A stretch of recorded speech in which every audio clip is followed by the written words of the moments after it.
Which iPhone to buy, 15 or 14? Which one is better?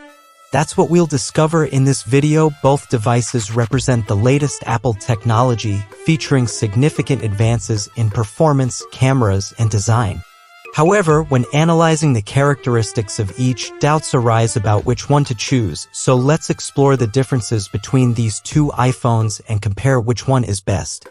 So come on, the first difference between the two is the price. The iPhone 14 was cheaper after the release of the iPhone 15, but prices may vary, so for you to know the value that is currently, click on the links in the description to check.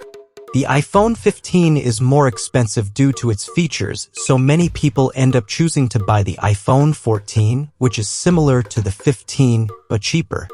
Regarding the screen and the design, there was a small difference. While the iPhone 14 has the characteristic notch that marks the Apple phones since the debut of the iPhone 10, the iPhone 15 left this feature aside. Instead, the new generation joined the dynamic island, a pill-shaped hole in the center of the screen, through which it is possible to access some functionalities of the mobile phone. Until then, this feature was available only on iPhone 14 Pro and iPhone 14 Pro Max. This feature makes iPhone 15 better because it exploits an unused part of the panel to carry useful information on a daily basis.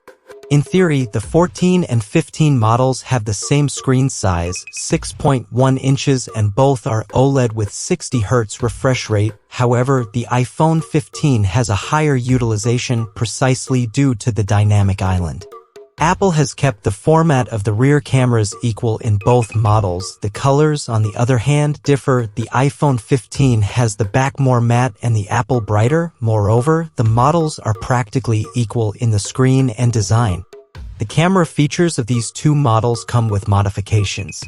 After years, Apple has abandoned the 12 megapixels of the main camera, bringing the resolution to 48 MP on the iPhone 15. According to the manufacturer, this increase makes it easier to record images in more detail, and still guarantees a 2x optical zoom and digital up to 10x.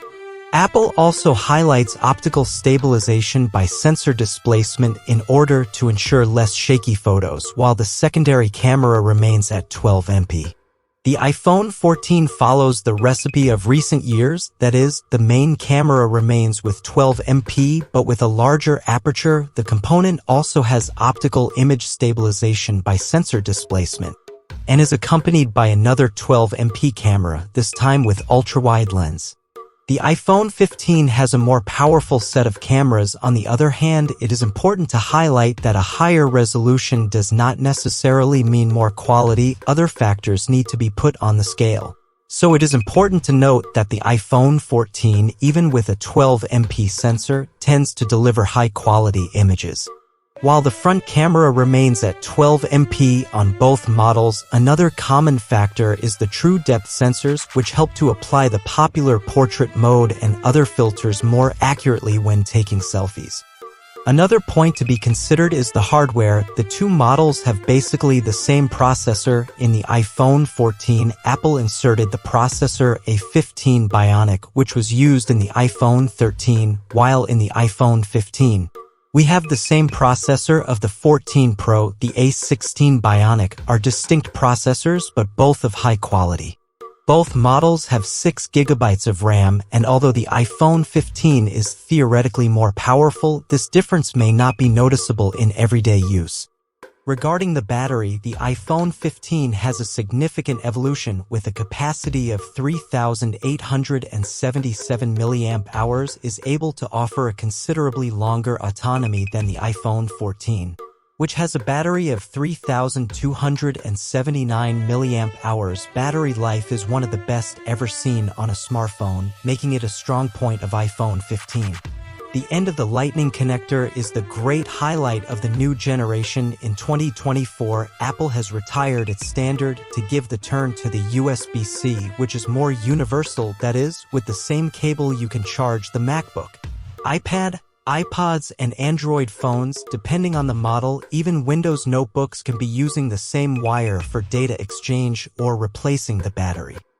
The differences from the additional features are few. The two models are compatible with 5G. This means that you will be able to use high-speed mobile internet connection on the mobile as long as your carrier offers the service. In addition, the pair has eSIM, allowing the use of two telephone lines simultaneously in the same device. The pair still has IP68 certification, ensuring resistance to water and dust, according to Apple. The maximum depth is 6 meters for up to 30 minutes. Another common point concerns Bluetooth 5.3, Wi-Fi 6, and NFC. Both iPhone 14 and iPhone 15 have NFC to make payments by approach. Therefore, when considering purchasing an iPhone, it is important to consider whether improvements in aspects such as cameras, performance, and battery of the iPhone 15 justify the additional investment compared to the iPhone 14. Both models offer similar features in terms of technology such as water resistance, 5G support, and induction charging. The main differences are in the areas I mentioned. The choice between the two models will depend on the individual needs of each user and the budget available. We have come to the end of our comparison, and to securely access the links in the description. If there was any doubt, you can leave here in the comments, and if you liked the content, leave your like and subscribe to the channel. Until the next